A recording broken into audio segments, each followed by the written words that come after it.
From the Library of Archive Key, Tales of the Jazz Age by F. Scott Fitzgerald. May Day there had been a war fought and won, and the great city of the conquering people was crossed with triumphal arches and vivid with thrown flowers of white, red, and rose. All through the long spring days the returning soldiers marched up the chief highway behind the strump of drums and the joyous, resonant wind of the brasses, while merchants and clerks left their bickerings and figurings and, crowding to the windows, turned their white-bunched faces gravely upon the passing battalion. Never had there been such splendor in the great city, for the victorious war had brought plenty in its train, and the merchants had flocked thither from the south and west with their households to taste of all the luscious feasts and witness the lavish entertainments prepared, and to buy for their women furs against the next winter.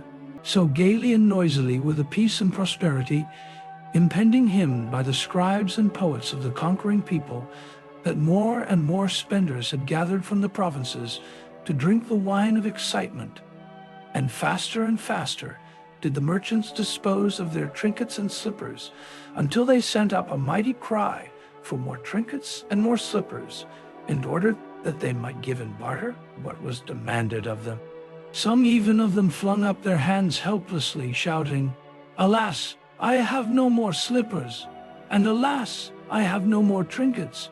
May heaven help me, for I know not what I shall do." But no one listened to their great outcry, for the throngs were far too busy day by day. The foot soldiers trod jauntily the highway, and all exulted because the young men returning were pure and brave, sound of tooth and pink of cheek, and the young women of the land were virgins and comely both of face and of figure. So during all this time there were many adventures that happened in the great city, and of these, several or perhaps one are here set down. Chapter 1. At 9 o'clock on the morning of the 1st of May, 1919, a young man spoke to the room clerk at the Biltmore Hotel, asking if Mr. Philip Dean were registered there, and if so, could he be connected with Mr. Dean's rooms? The inquirer was dressed in a well-cut, shabby suit. He was small, slender, and darkly handsome.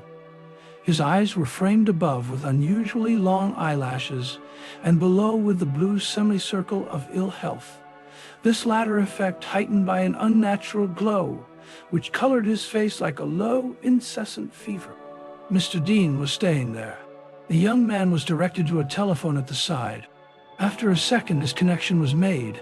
A sleepy voice helloed from somewhere above. "Mr. Dean?"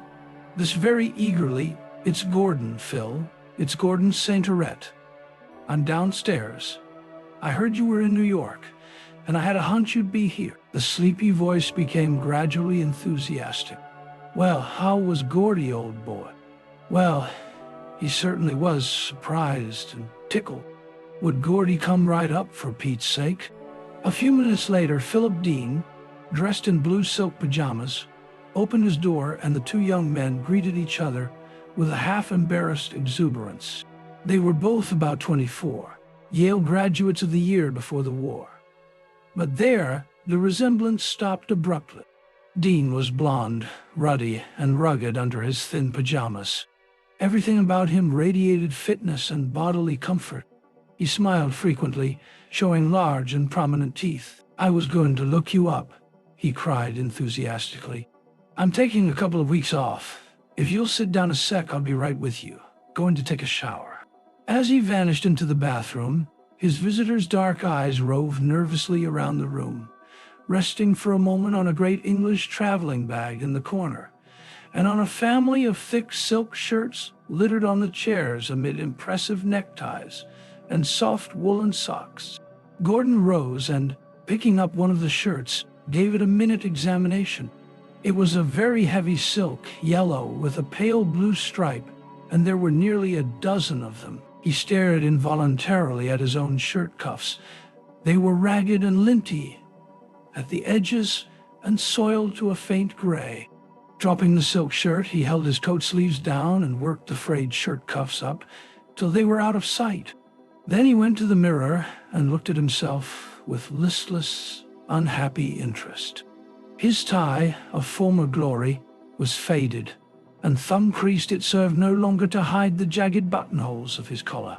He thought, quite without amusement, that only 3 years before he had received a scattering vote in the senior elections at college for being the best-dressed man in his class. Dean emerged from the bathroom, polishing his body.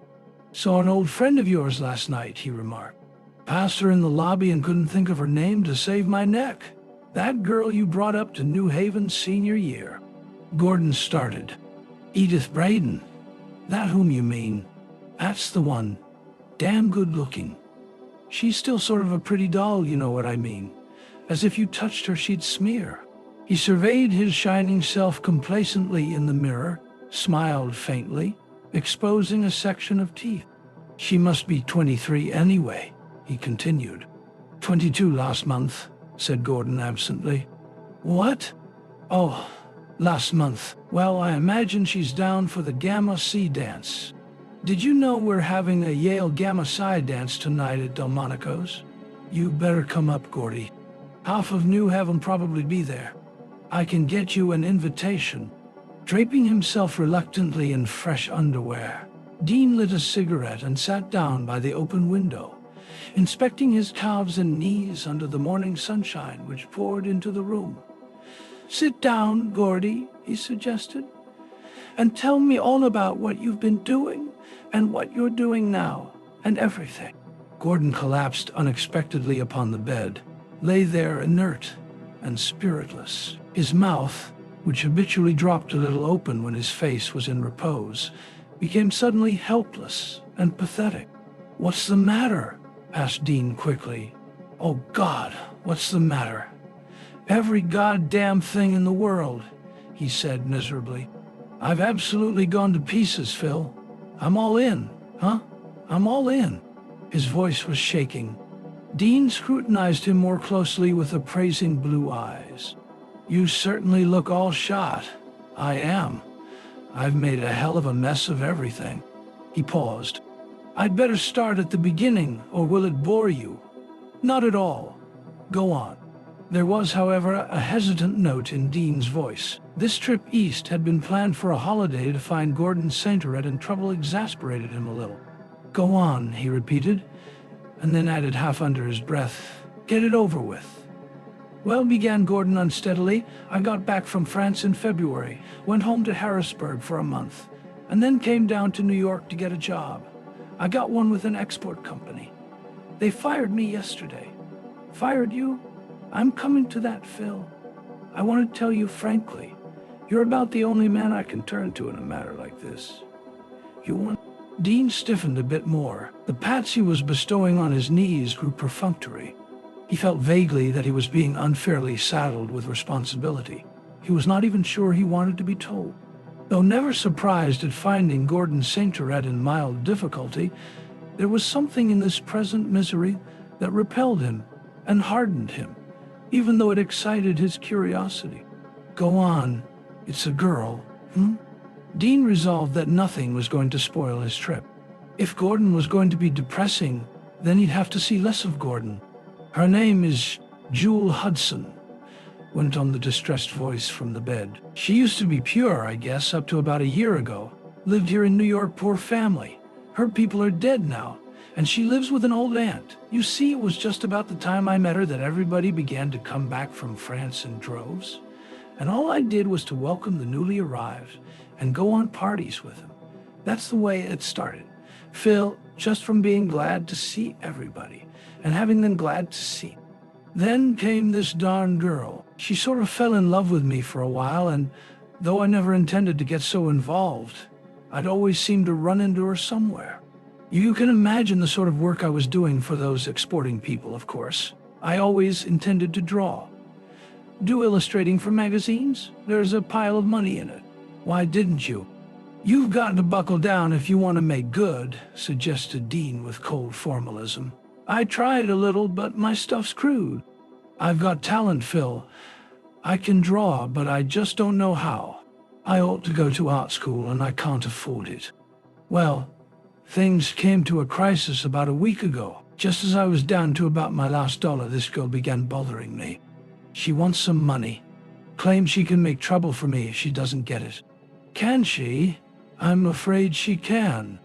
That's one reason I lost my job. She kept calling up the office all the time, and that was sort of the last straw down there. She's got a letter all written to send to my family. Oh, she's got me all right. I've got to have some money for her. There was an awkward pause. Gordon lay very still, his hands clenched by his side. I'm all in, he continued, his voice trembling. I'm half crazy, Phil. If I hadn't known you were coming east, I think I'd have killed myself. I want you to lend me $300. Dean's hands, which had been patting his bare ankles, were suddenly quiet, and the curious uncertainty playing between the two became taut and strained. After a second, Gordon continued, I've bled the family until I'm ashamed to ask for another nickel. St. Dean made no answer. Jewel says she's got to have $200. Tell her where she can go. Yes, that sounds easy. But she's got a couple of drunken letters I wrote her. Unfortunately, she's not at all the flabby sort of person you'd expect. No. Dean made an expression of distaste. I can't stand that sort of woman. You ought to have kept away. I know, admitted Gordon wearily. You've got to look at things as they are. If you haven't got money, you've got to work and stay away from women. That's easy for you to say, began Gordon, his eyes narrowing. You've got all the money in the world. I most certainly have not. My family keep darn close tab on what I spend. Just because I have a little leeway, I have to be extra careful not to abuse it. He raised the blind and let in a further flood of sunshine. I'm no prig, Lord knows, he went on deliberately. I like pleasure, and I like a lot of it on a vacation like this. But you're in awful shape. I never heard you talk just this way before. You seem to be sort of bankrupt morally as well as financially. Don't they usually go together? Dean shook his head impatiently. There's a regular aura about you that I don't understand. It's a sort of evil. It's an air of worry and poverty and sleepless nights, said Gordon rather defiantly. I don't know. Oh, I admit I'm depressing. I depress myself. But, my God, Phil, a week's rest and a new suit and some ready money, and I'd be like I was. Phil, I can draw like a streak and you know it. But half the time I haven't had the money to buy decent drawing materials, and I can't draw when I'm tired and discouraged and all in. With a little ready money, I can take a few weeks off and get started. How do I know you wouldn't use it on some other woman? Why rub it in? Said Gordon quietly. I'm not rubbing it in. I hate to see you this way. Will you lend me the money, Phil? I can't decide right off. That's a lot of money, and it'll be darn inconvenient for me. It'll be hell for me if you can't. I know I'm whining. And it's all my own fault, but that doesn't change it. No. So, when could you pay it back? This was encouraging. Gordon considered. It was probably wisest to be frank. Of course, I could promise to send it back next month, but I'd better say 3 months. Just as soon as I start to sell drawings. How do I know you'll sell any drawings? A new hardness in Dean's voice sent a faint chill of doubt over Gordon. Was it possible that he wouldn't get the money? I suppose you had a little confidence in me. I did have, but when I see you like this, I begin to wonder. Do you suppose if I wasn't at the end of my rope, I'd come to you like this?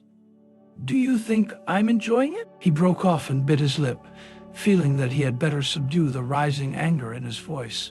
After all, he was the suppliant. You seem to manage it pretty easily, said Dean angrily.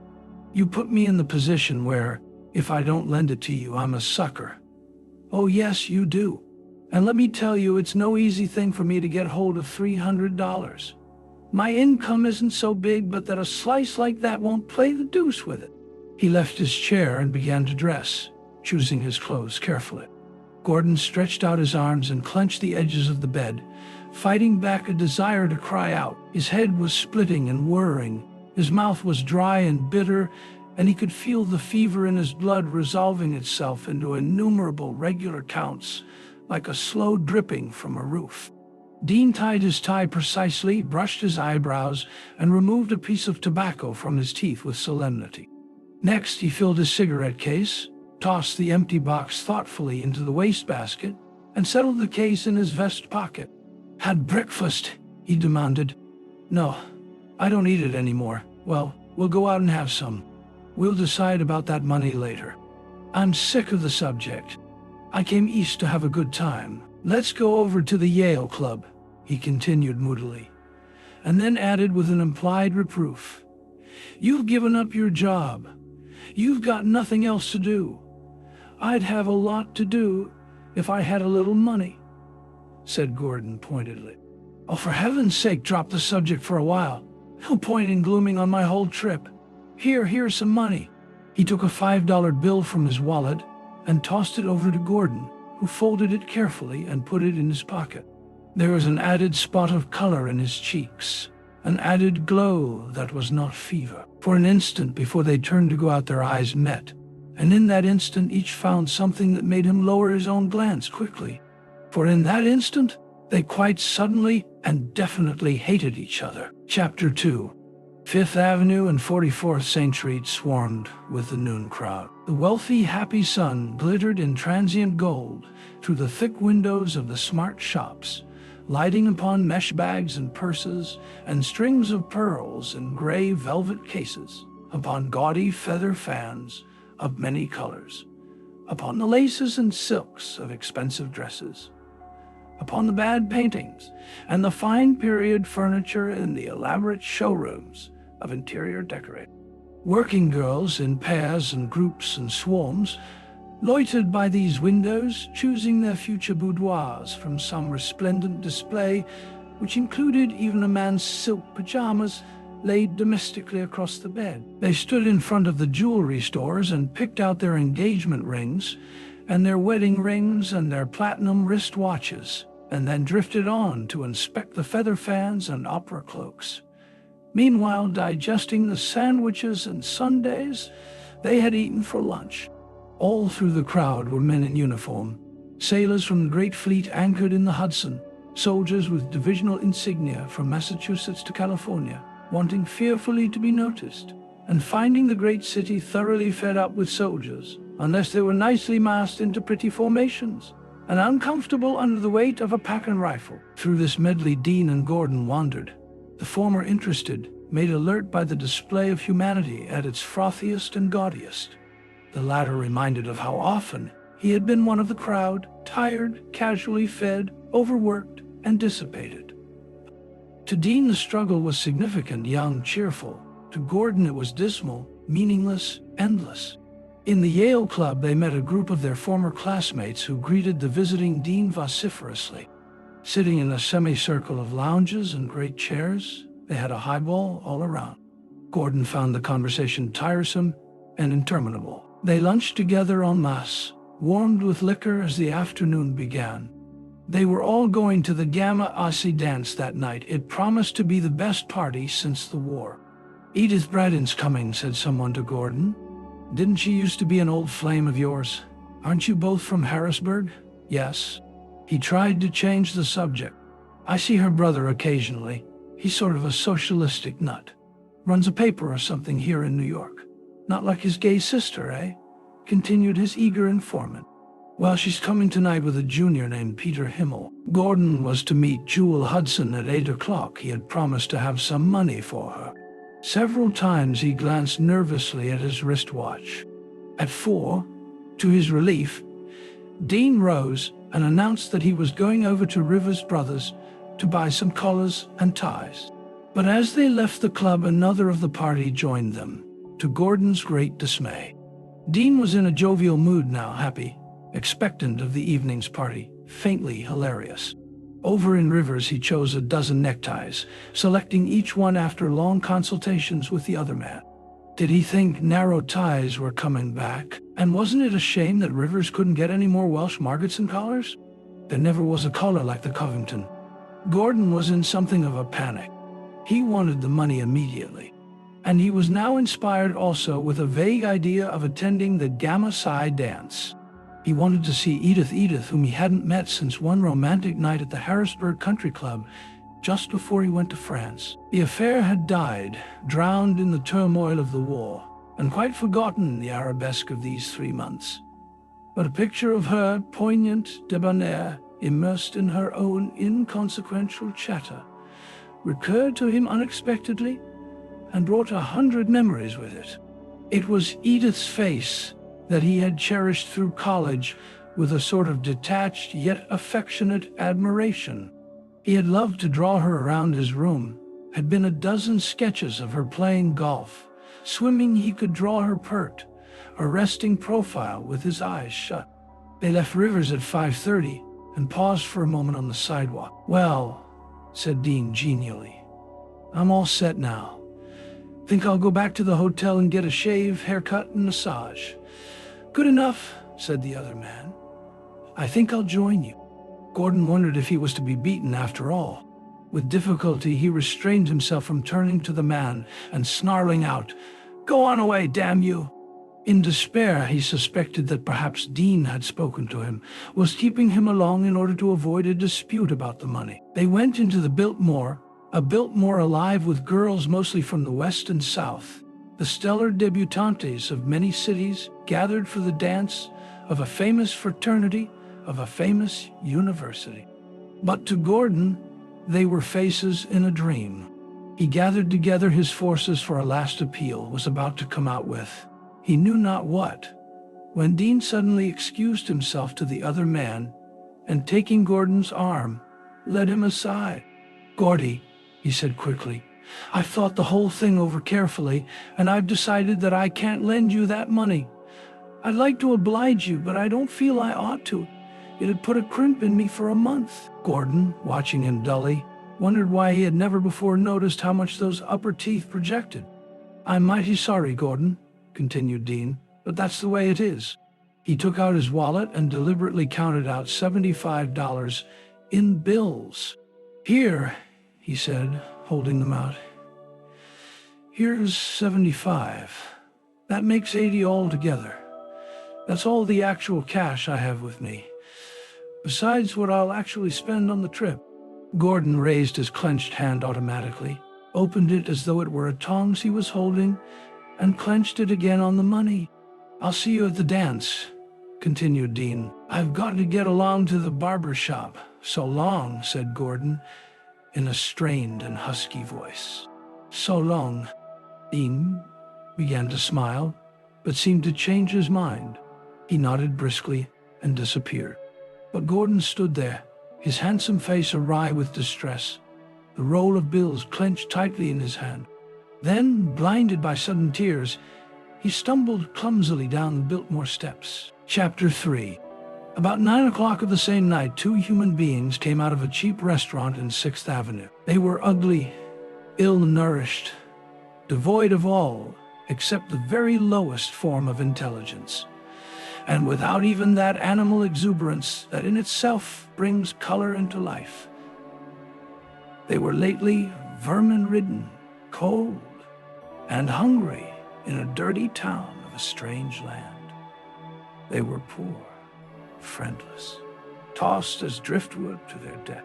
They were dressed in the uniform of the United States Army, and on the shoulder of each was the insignia of a drafted division from New Jersey, landed 3 days before. The taller of the two was named Carroll Key, a name hinting that in his veins, however thinly diluted by generations of degeneration, ran blood of some potentiality. But one could stare endlessly at the long, chinless face, the dull, watery eyes, and high cheekbones, without finding suggestion of either ancestral worth or native resourcefulness. His companion was swart and bandy-legged, with rat eyes and a much broken, hooked nose. His defiant air was obviously a pretense, a weapon of protection borrowed from that world of snarl and snap, of physical bluff and physical menace, in which he had always lived. His name was Gus Rose. Leaving the cafe, they sauntered down 6th Avenue, wielding toothpicks with great gusto and complete detachment. "Where to?" asked Rose, in a tone which implied that he would not be surprised if Key suggested the South Sea Islands. "What you say we see, if we can get a hold of some liquor." Prohibition was not yet. The ginger in the suggestion was caused by the law forbidding the selling of liquor to soldiers. Rose agreed enthusiastically. "I got an idea," continued Key, after a moment's thought. "I got a brother somewhere. In New York? Yeah. He's an old fella." He meant that he was an elder brother. "He's a waiter in a hash joint. Maybe he can get us some." "I'll say he can." "Believe me, I'm going to get this darn uniform off me tomorrow. Never get me in it again, neither. I'm going to get me some regular clothes. Say, maybe I'm not." As their combined finances were something less than $5, this intention can be taken largely as a pleasant game of words, harmless and consoling. It seemed to please both of them, however, for they reinforced it with chuckling and mention of personages high in biblical circles, adding such further emphasis as, "Oh boy, you know, and I'll say so," repeated many times over. The entire mental pabulum of these two men consisted of an offended nasal comment extended through the years upon the institution, army, business, or poorhouse, which kept them alive, and toward their immediate superior in that institution.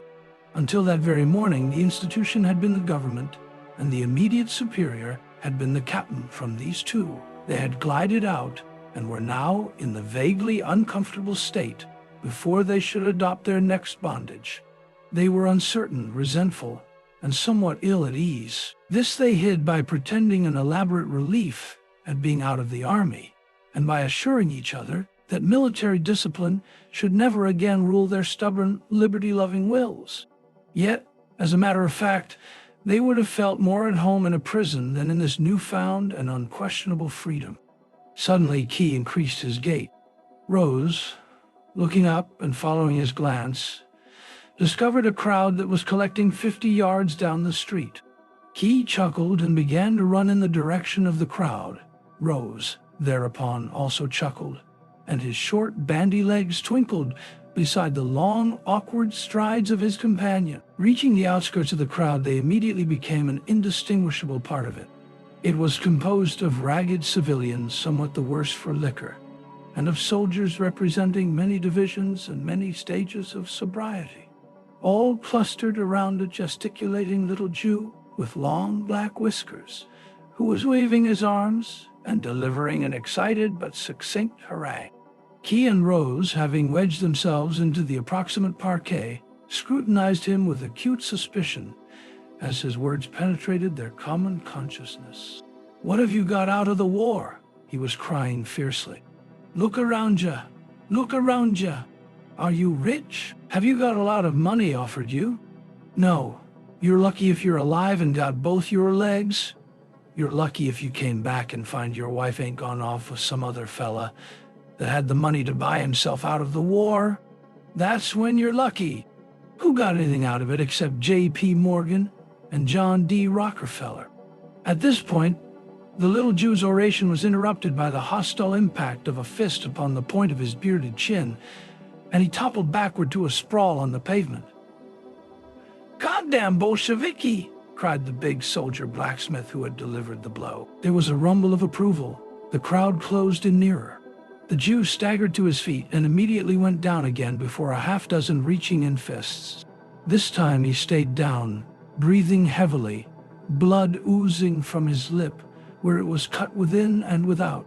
There was a riot of voices, and in a minute Rose and Key found themselves flowing with the jumbled crowd down 6th Avenue under the leadership of a thin civilian in a slouch hat and the brawny soldier who had summarily ended the oration. The crowd had marvelously swollen to formidable proportions, and a stream of more non-committal citizens followed it along the sidewalks, lending their moral support by intermittent huzzas. "Where we going?" yelled Key to the man nearest him. His neighbor pointed up to the leader in the slouch hat. "That guy knows where there's a lot of them. We're going to show him. We're going to show him. whispered Key delightedly to Rose, who repeated the phrase rapturously to a man on the other side. Down 6th Avenue swept the procession, joined here and there by soldiers and Marines, and now and then by civilians, who came up with the inevitable cry that they were just out of the army themselves, as if presenting it as a card of admission to a newly formed sporting and amusement club. Then the procession swerved down a cross street and headed for 5th Avenue, and the word filtered here and there that they were bound for a red meeting at Tolliver Hall. "Where is it?" The question went up the line, and a moment later, the answer floated back. Tolliver Hall was down on 10th St. Street. There was a bunch of other soldiers who was going to break it up and was down there now. But 10th St. Street had a faraway sound, and at the word a general groan went up, and a score of the procession dropped out. Among these were Rose and Key, who slowed down to a saunter and let the more enthusiastic sweep on by. "I'd rather get some liquor," said Key, as they halted and made their way to the sidewalk amid cries of "shell hole." "And quitters, does your brother work around here?" asked Rose, assuming the air of one passing from the superficial to the eternal. "He oughta," replied Key. "I ain't seen him for a couple of years. I've been out to Pennsylvania since. Maybe he don't work at night anyhow. It's right along here. He can get a summer ride if he ain't gone." They found the place after a few minutes' patrol of the street, a shoddy tablecloth restaurant between 5th Avenue and Broadway. Here Key went inside to inquire for his brother George, while Rose waited on the sidewalk. "He ain't here no more," said Key, emerging. "He's a waiter up to Delmonico's." Rose nodded wisely, as if he'd expected as much. One should not be surprised at a capable man changing jobs occasionally. He knew a waiter once there, ensued a long conversation as they waited as to whether waiters made more in actual wages. Then in tips it was decided that it depended on the social tone of the joint wherein the waiter labored. After having given each other vivid pictures of millionaires dining at Delmonico's and throwing away $50 bills after their first quart of champagne, both men thought privately of becoming waiters. In fact, Key's narrow brow was secreting a resolution to ask his brother to get him a job. "A waiter can drink up all the champagne those fellas leave in bottles," suggested Rose with some relish, and then added as an afterthought, "Oh boy." By the time they reached Delmonico's, it was 10:30, and they were surprised to see a stream of taxis driving up to the door one after the other, and emitting marvelous, hatless young ladies, each one attended by a stiff young gentleman in evening clothes. "It's a party," said Rose with some awe. "Maybe we better not go in. He'll be busy." "No, he won't. He'll be all right." After some hesitation, they entered what appeared to them to be the least elaborate door, and, indecision falling upon them immediately, stationed themselves nervously in an inconspicuous corner of the small dining room in which they found themselves. They took off their caps and held them in their hands. A cloud of gloom fell upon them, and both started when a door at one end of the room crashed open, emitting a comet-like waiter who streaked across the floor and vanished through another door on the other side. There had been 3 of these lightning passages before the seekers mustered the acumen to hail a waiter. He turned, looked at them suspiciously, and then approached with soft, cat-like steps, as if prepared at any moment to turn and flee. "Say," began Key, "say, do you know my brother? He's a waiter here. His name is Key," annotated Rose. Yes, the waiter knew Key. He was upstairs, he thought. There was a big dance going on in the main ballroom. He'd tell him. 10 minutes later, George Key appeared and greeted his brother with the utmost suspicion, his first and most natural thought being that he was going to be asked for money. George was tall and weak-chinned, but there his resemblance to his brother ceased. The waiter's eyes were not dull. They were alert and twinkling, and his manner was suave, indoor, and faintly superior. They exchanged formalities. George was married and had 3 children. He seemed fairly interested but not impressed by the news that Carol had been abroad in the army. This disappointed Carol. "George," said the younger brother, "these amenities having been disposed of?" George considered. "Sure, maybe I can. It may be half an hour, though." "All right," agreed Carol. "We'll wait." At this, Rose started to sit down in a convenient chair, but was hailed to his feet by the indignant George. "Hey, watch out, you! Can't sit down here. This room's all set for a 12 o'clock banquet." "I ain't going to hurt it," said Rose resentfully. "I've been through the delouser." "Never mind," said George sternly. "If the head waiter seen me here talking, he'd romp all over me." "Oh." The mention of the head waiter was full explanation to the other two. They fingered their overseas caps nervously and waited for a suggestion. "I tell you," said George after a pause, "I got a place you can wait. You just come here with me." They followed him out the far door, through a deserted pantry, and up a pair of dark winding stairs, emerging finally into a small room chiefly furnished by piles of pails and stacks of scrubbing brushes, and illuminated by a single dim electric light. There he left them, after soliciting $2 and agreeing to return in half an hour with a quart of whiskey. "George is making money, I bet," said Key gloomily as he seated himself on an inverted pail. "I bet he's making $50 a week." Rose nodded his head and spat. "I bet he is too. What did he say the dance was of?" "A lot of college fellas." "Yale College." They both nodded solemnly at each other. "Wonder where that Crotosaurus is now." "I don't know. I know that's too damn long to walk for me." "Me too. You don't catch me walking that far." 10 minutes later, restlessness seized them. "I'm going to see what's out here," said Rose, stepping cautiously toward the other door. It was a swinging door of green baize, and he pushed it open a cautious inch. "See anything?" For answer, Rose drew in his breath sharply. "Doggone! Here's some liquor, I'll say. Liquor?" Key joined Rose at the door and looked eagerly. "I'll tell the world that's liquor," he said, after a moment of concentrated gazing. It was a room about twice as large as the one they were in, and in it was prepared a radiant feast of spirits. There were long walls of alternating bottles set along 2 white-covered tables: whiskey, gin, brandy, French and Italian vermouths, and orange juice, not to mention an array of siphons and 2 great empty punch bowls. The room was as yet uninhabited. "It's for this dance they're just starting," whispered Key. "Hear the violins playing. Say, boy, I wouldn't mind having a dance." They closed the door softly and exchanged a glance of mutual comprehension. There was no need of feeling each other out. "I'd like to get my hands on a couple of those bottles," said Rose emphatically. "Me too. Do you suppose we'd get seen?" Key considered. "Maybe we better wait till they start drinking them. They got 'em all laid out now, and they know how many of them there are." They debated this point for several minutes. Rose was all for getting his hands on a bottle now and tucking it under his coat before anyone came into the room.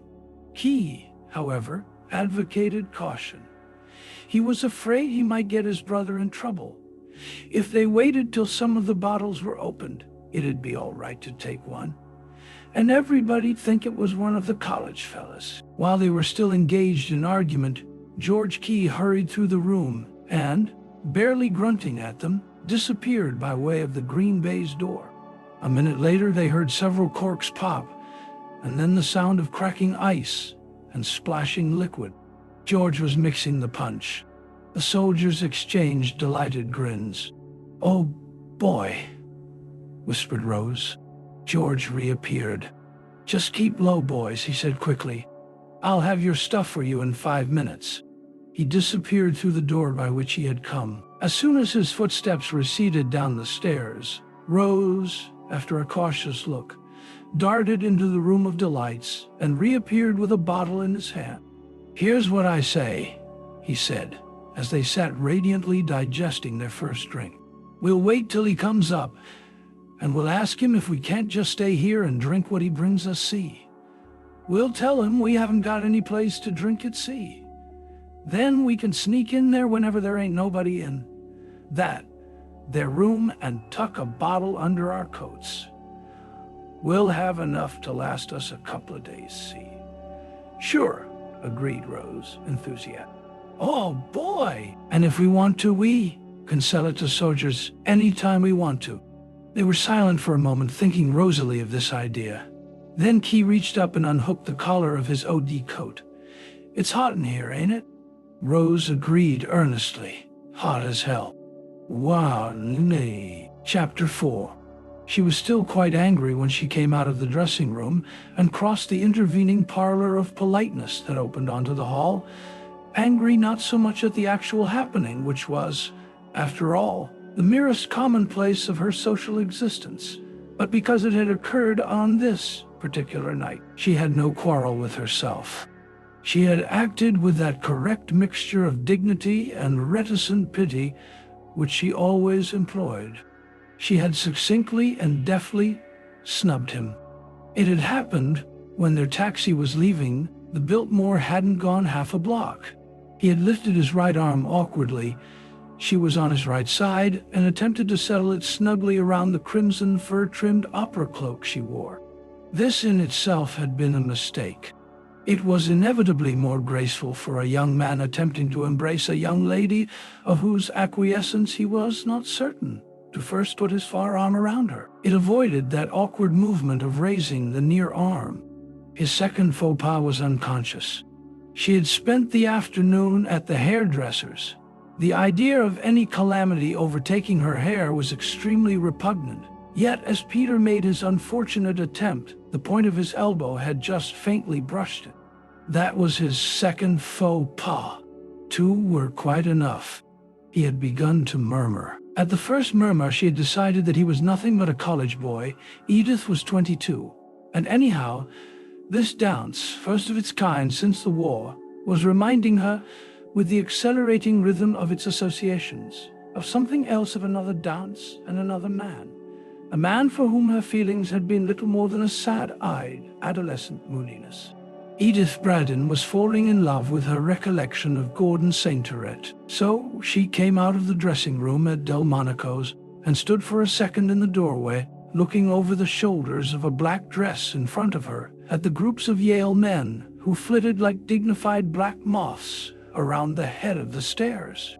From the room she had left drifted out the heavy fragrance left by the passage to and fro of many scented young beauties, rich perfumes, and the fragile memory-laden dust of fragrant powders. This odor drifting out acquired the tang of cigarette smoke in the hall, and then settled sensuously down the stairs and permeated the ballroom where the Gamma Psi dance was to be held. It was an odor she knew well, exciting, stimulating, restlessly sweet, the odor of a fashionable dance. She thought of her own appearance. Her bare arms and shoulders were powdered to a creamy white. She knew they looked very soft and would gleam like milk against the black backs that were to silhouette them tonight. The hairdressing had been a success. Her reddish mass of hair was piled and crushed and creased to an arrogant marvel of mobile curves. Her lips were finely made of deep carmine. The irises of her eyes were delicate, breakable blue, like china eyes. She was a complete, infinitely delicate, quite perfect thing of beauty, flowing in an even line from a complex coiffure to 2 small, slim feet. She thought of what she would say tonight at this revel, faintly prestiged already by the sounds of high and low laughter, and slippered footsteps, and movements of couples up and down the stairs. She would talk the language she had talked for many years, her line made up of the current expressions, bits of journalese and college slang strung together into an intrinsic whole, careless, faintly provocative, delicately sentimental. She stalled faintly as she heard a girl sitting on the stairs near her say, "You don't know the half of it, dearie."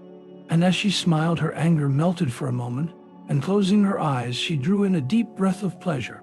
She dropped her arms to her side until they were faintly touching the sleek sheath that covered and suggested her figure. She had never felt her own softness so much nor so enjoyed the whiteness of her own arms. "I smell sweet," she said to herself simply. And then came another thought: I'm made for love. She liked the sound of this and thought it again. Then, in inevitable succession, came her newborn riot of dreams about Gordon. The twist of her imagination, which, 2 months before, had disclosed to her her unguessed desire to see him again, seemed now to have been leading up to this dance, this hour. For all her sleek beauty, Edith was a grave, slow-thinking girl. There was a streak in her of that same desire to ponder, of that adolescent idealism that had turned her brother socialist and pacifist. Henry Braden had left Cornell, where he had been an instructor in economies, and had come to New York to pour the latest cures for incurable evils into the columns of a radical weekly newspaper. Edith, less fatuously, would have been content to cure Gordon's centauret. There was a quality of weakness in Gordon that she wanted to take care of. There was a helplessness in him that she wanted to protect. And she wanted someone she had known a long while, someone who had loved her a long while. She was a little tired. She wanted to get married. Out of a pile of letters, 6 pictures, and as many memories, and this weariness, she had decided that next time she saw Gordon, their relations were going to be changed. She would say something that would change them. There was this evening. This was her evening. All evenings were her evenings. Then her thoughts were interrupted by a solemn undergraduate with a hurt look and an air of strained formality, who presented himself before her and bowed unusually low. It was the man she had come with, Peter Himmel. He was tall and humorous, with horn-rimmed glasses and an air of attractive whimsicality. She suddenly rather disliked him, probably because he had not succeeded in kissing her. "Well," she began, "are you still furious at me?" "Not at all." She stepped forward and took his arm. "I'm sorry," she said softly. "I don't know why I snapped out that way. I'm in a bum humor tonight for some strange reason. I'm sorry." "It's all right," he mumbled. "Don't mention it." He felt disagreeably embarrassed. Was she rubbing in the fact of his late failure? "It was a mistake," she continued, on the same consciously gentle key. "We'll both forget it."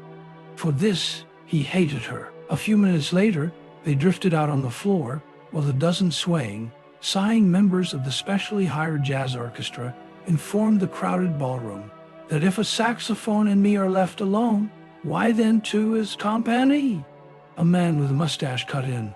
He began reprovingly. "You don't remember me.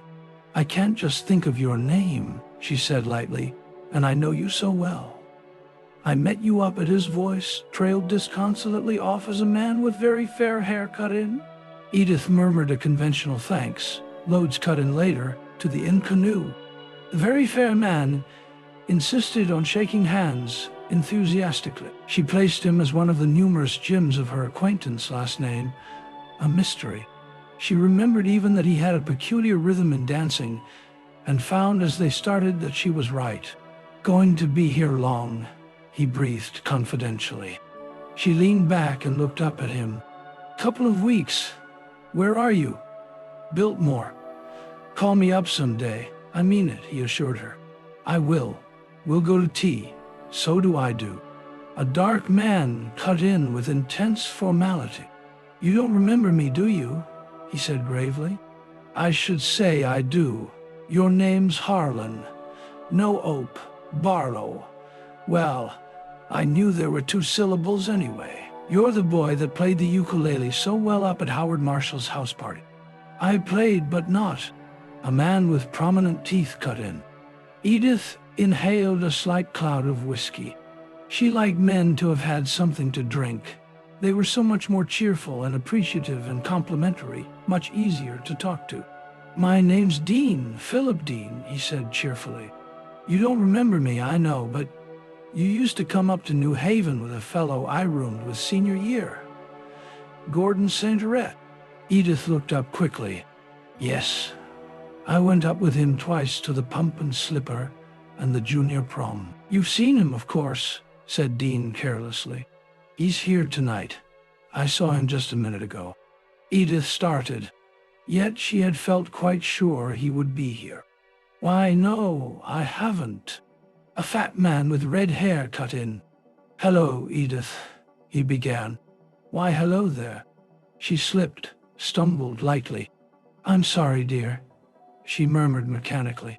She had seen Gordon very white and listless, leaning against the side of a doorway, smoking and looking into the ballroom. Edith could see that his face was thin, and one that the hand he raised to his lips with a cigarette was trembling. They were dancing quite close to him now. "Unfine. They invite so darn many extra fellas that you," the short man was saying. "Hello, Gordon," called Edith over her partner's shoulder. Her heart was pounding wildly. His large dark eyes were fixed on her. He took a step in her direction. Her partner turned her away. She heard his voice bleating, but half the stags get lit and leave before long. So then a low tone at her side. "May I, please?" She was dancing suddenly with Gordon. One of his arms was around her. She felt it tighten spasmodically, felt his hand on her back with the fingers spread. Her hand holding the little lace handkerchief was crushed in his. "Why, Gordon?" she began breathlessly. "Hello, Edith." She slipped again, was tossed forward by her recovery, until her face touched the black cloth of his dinner coat. She loved him. She knew she loved him then. Something was wrong. Of a sudden, her heart wrenched and turned over as she realized what it was. He was pitiful and wretched, a little drunk, and miserably tired. "Oh!" she cried involuntarily. His eyes looked down at her. She saw suddenly that they were blood-streaked and rolling uncontrollably. "Gordon," she murmured. "We'll sit down. I want to sit down." They were nearly in mid-floor, but she had seen two men start toward her from opposite sides of the room. So she halted, seized Gordon's limp hand, and led him bumping through the crowd, her mouth tight shut, her face a little pale under her rouge, her eyes trembling with tears. She found a place high up on the soft carpeted stairs, and he sat down heavily beside her. "Well," he began, staring at her unsteadily. "I certainly am glad to see you, Edith." She looked at him without answering. The effect of this on her was immeasurable. For years she had seen men in various stages of intoxication, from uncles all the way down to chauffeurs, and her feelings had varied from amusement to disgust. But here for the first time she was seized with a new feeling, an unutterable horror. "Gordon," she said accusingly and almost crying, "you look like the devil." He nodded. "I've had trouble, Edith. Trouble? All sorts of trouble. Don't you say anything to the family, but I'm all gone to pieces. I'm a mess, Edith." His lower lip was sagging. He seemed scarcely to see her. Can't you, she hesitated. "Can't you tell me about it, Gordon? You know I'm always interested in you." She bit her lip. She had intended to say something stronger, but found at the end that she couldn't bring it out. Gordon shook his head dully.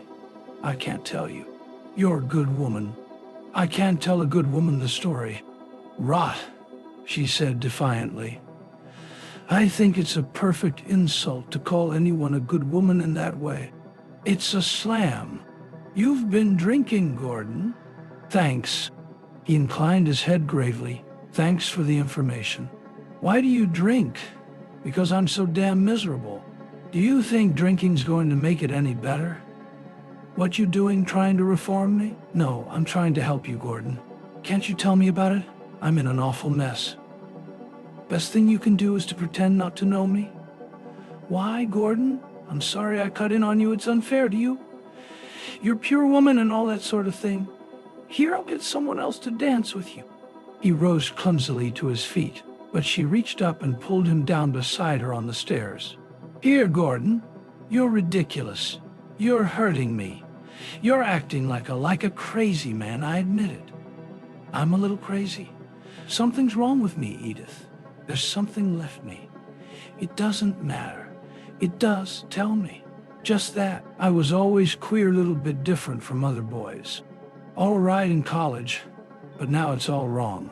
Things have been snapping inside me for 4 months like little hooks on a dress, and it's about to come off when a few more hooks go. I'm very gradually going loony." He turned his eyes full on her and began to laugh, and she shrank away from him. "What is the matter?" "Just me," he repeated. "I'm going loony. This whole place is like a dream to me, this Delmonico's." As he talked, she saw he had changed utterly. He wasn't at all light and gay and careless. A great lethargy and discouragement had come over him. Revulsion seized her, followed by a faint, surprising boredom. His voice seemed to come out of a great void. "Edith," he said, "I used to think I was clever, talented, an artist. Now I know I'm nothing. Can't draw, Edith. Don't know why I'm telling you this." She nodded absently. "I can't draw. I can't do anything. I'm poor as a church mouse." He laughed, bitterly, and rather too loud. "I've become a damn beggar, a leech on my friends. I'm a failure. I'm poor as hell." Her distaste was growing. She barely nodded this time, waiting for her first possible cue to rise. Suddenly Gordon's eyes filled with tears. "Edith," he said, turning to her with what was evidently a strong effort at self-control, "I can't tell you what it means to me, to know there's one person left who's interested in me." He reached out and patted her hand, and involuntarily she drew it away. "It's mighty fine of you," he repeated. "Well," she said slowly, looking him in the eye, "anyone's always glad to see an old friend, but I'm sorry to see you like this, Gordon." There was a pause while they looked at each other, and the momentary eagerness in his eyes wavered. She rose and stood looking at him, her face quite expressionless. "Shall we dance?" she suggested coolly. Love is fragile, she was thinking, but perhaps the pieces are saved. The things that hovered on lips that might have been said. The new love words, the tendernesses learned, are treasured up for the next lover. Chapter 5. Peter Himmel, escort to the lovely Edith, was unaccustomed to being snubbed. Having been snubbed, he was hurt and embarrassed, and ashamed of himself. For a matter of 2 months he had been on special delivery terms with Edith Braddon, and knowing that the one excuse and explanation of the special delivery letter is its value in sentimental correspondence, he had believed himself quite sure of his ground. He searched in vain for any reason why she should have taken this attitude in the matter of a simple kiss. Therefore, when he was cut in on by the man with the mustache, he went out into the hall and, making up a sentence, said it over to himself several times. Considerably deleted, this was it. Well, if any girl ever led a man on and then jolted him, she did. And she has no kick coming if I go out and get beautifully boiled. So he walked through the supper room into a small room adjoining it, which he had located earlier in the evening. It was a room in which there were several large bowls of punch flanked by many bottles. He took a seat beside the table which held the bottles. At the second highball, boredom, disgust, the monotony of time, the turbidity of events sank into a vague background before which glittering cobwebs formed. Things became reconciled to themselves. Things lay quietly on their shelves. The troubles of the day arranged themselves in trim formation, and at his curt wish of dismissal, marched off and disappeared. And with the departure of worry came brilliant, permeating symbolism. Edith became a flighty, negligible girl, not to be worried over, rather to be laughed at. She fitted like a figure of his own dream into the surface world forming about him. He himself became in a measure symbolic, a type of the continent bacchanal, the brilliant dreamer at play. Then the symbolic mood faded, and as he sipped his third highball, his imagination yielded to the warm glow, and he lapsed into a state similar to floating on his back in pleasant water. It was at this point that he noticed that a green baize door near him was open about 2 inches, and that through the aperture a pair of eyes were watching him intently. Murmured Peter calmly. The green door closed and then opened again a bare half-inch this time. "Peekaboo," murmured Peter. The door remained stationary, and then he became aware of a series of tense, intermittent whispers. "One guy. What's he doing?" He's sitting looking. He better beat it off. We gotta get another Lyle bottle. Peter listened while the words filtered into his consciousness. Now this, he thought, is most remarkable.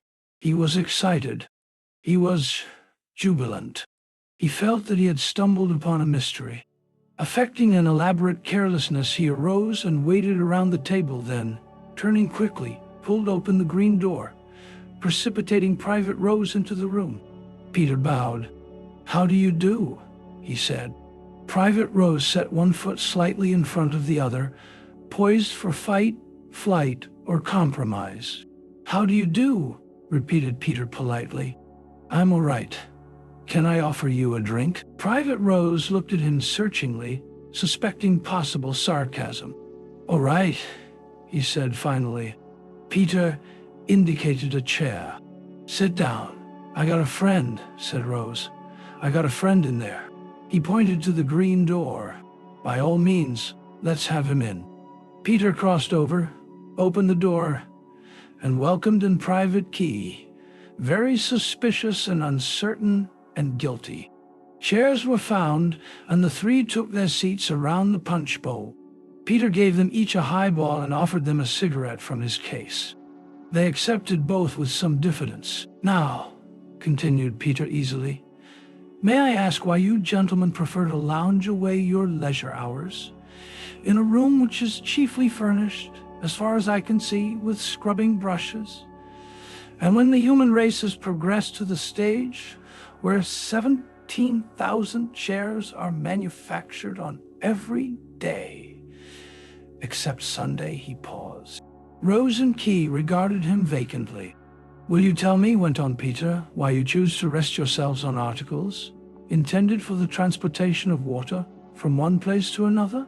At this point, Rose contributed a grunt to the conversation. "And lastly," finished Peter, "will you tell me why, when you are in a building beautifully hung with enormous candelabra, you prefer to spend these evening hours under one anemic electric light?" Rose looked at Key. Key looked at Rose. They laughed. They laughed uproariously. They found it was impossible to look at each other without laughing. But they were not laughing with this man, they were laughing at him. To them, a man who talked after this fashion was either raving drunk or raving crazy. "You are Yale men, I presume," said Peter, finishing his highball and preparing another.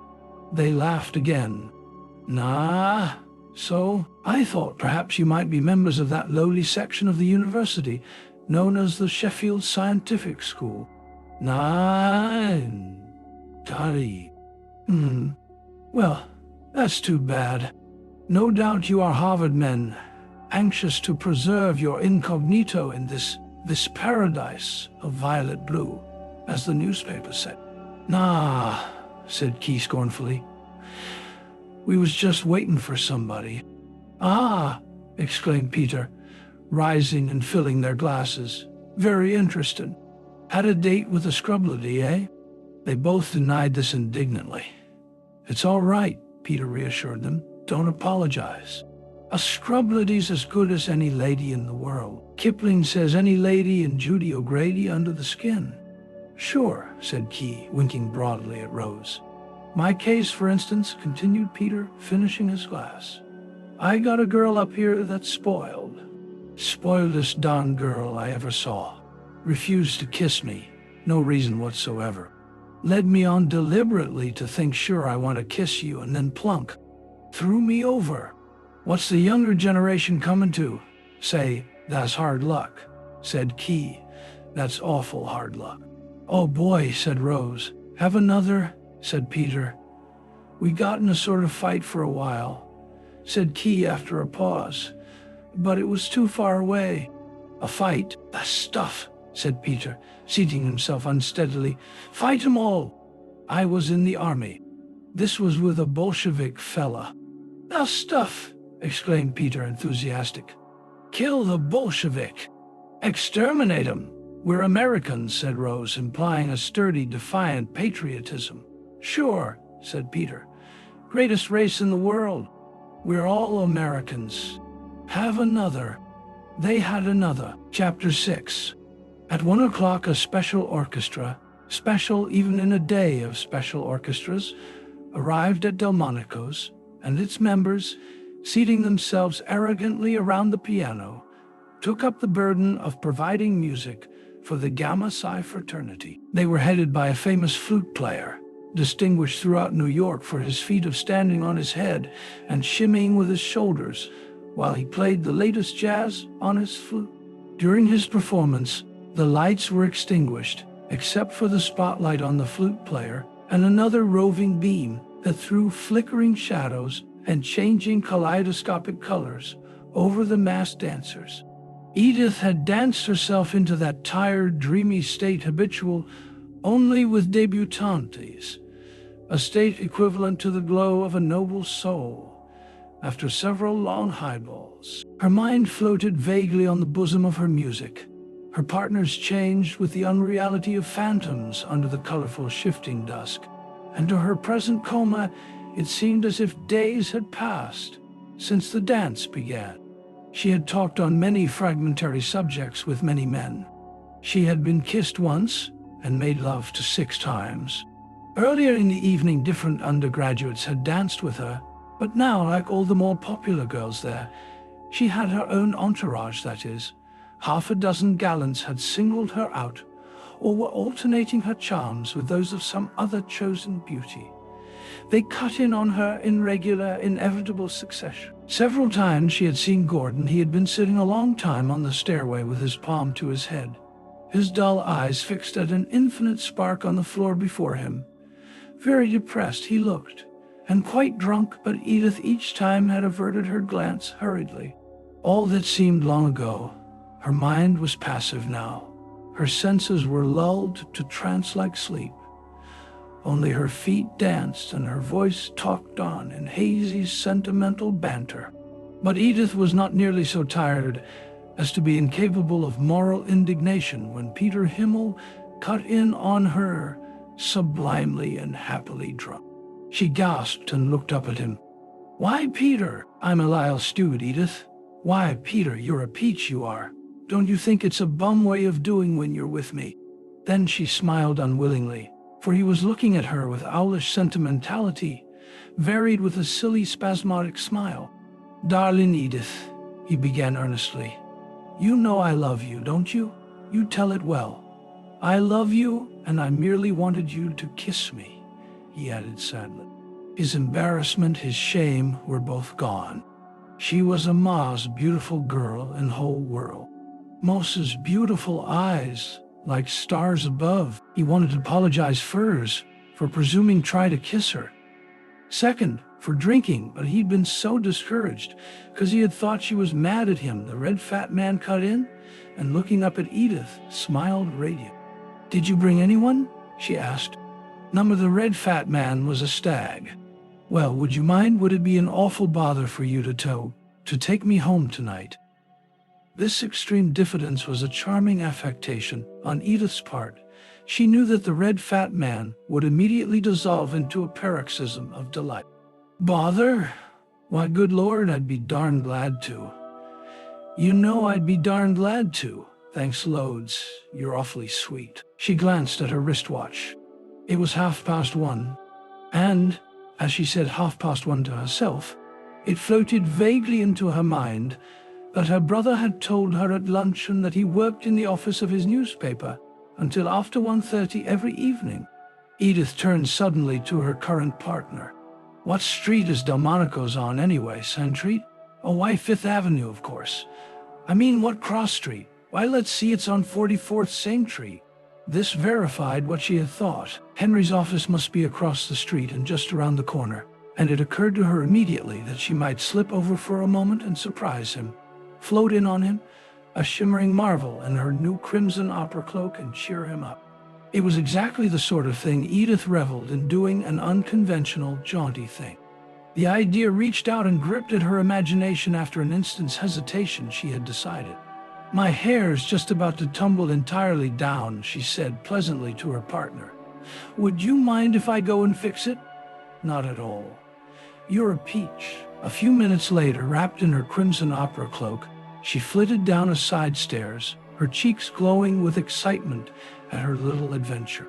She ran by a couple who stood at the door, a weak-chinned waiter and an over-rouged young lady, in hot dispute, and opening the outer door, stepped into the warm May night. Chapter 7. The over-rouged young lady followed her with a brief, bitter glance, then turned again to the weak-chinned waiter and took up her argument. "You better go up and tell him I'm here," she said defiantly, "or I'll go up myself." "No, you don't," said George sternly. The girl smiled sardonically. "Oh, I don't I?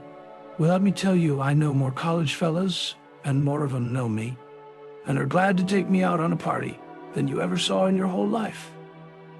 Maybe so, she interrupted. "Oh, it's all right for any of them, like that one that just ran out, God knows where she went. It's all right for them that are asked here to come or go as they like, but when I want to see a friend, they have some cheap hand-slinging, bring me a donut waiter to stand here and keep me out." "See here," said the elder Key indignantly. "See here," said the elder Key indignantly. "I can't lose my job. Maybe this fellow you're talking about doesn't want to see. You just ask anybody for Gordon Saint-Gerett, and they'll point him out to you. They all know each other, those fellas." She produced a mesh bag and, taking out a dollar bill, handed it to George.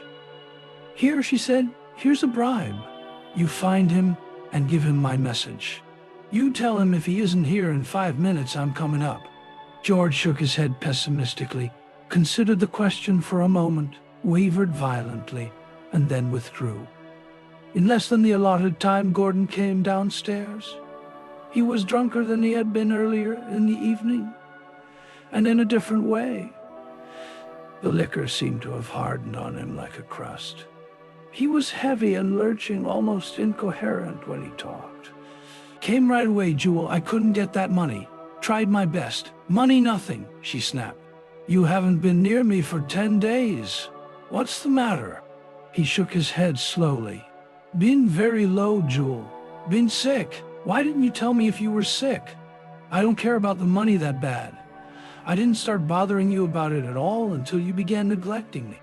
Again he shook his head. "Haven't been neglecting you. Not at all. Haven't. You haven't been near me for 3 weeks, unless you've been so drunk you didn't know what you were doing." "Been sick, Jewel?" he repeated, turning his eyes upon her wearily. "You're well enough to come and play with your society friends here, all right. You told me you'd meet me for dinner, and you said you'd have some money for me. You didn't even bother to ring me up. I couldn't get any money. Haven't I just been saying that doesn't matter? I wanted to see you, Gordon, but you seem to prefer somebody else." He denied this bitterly.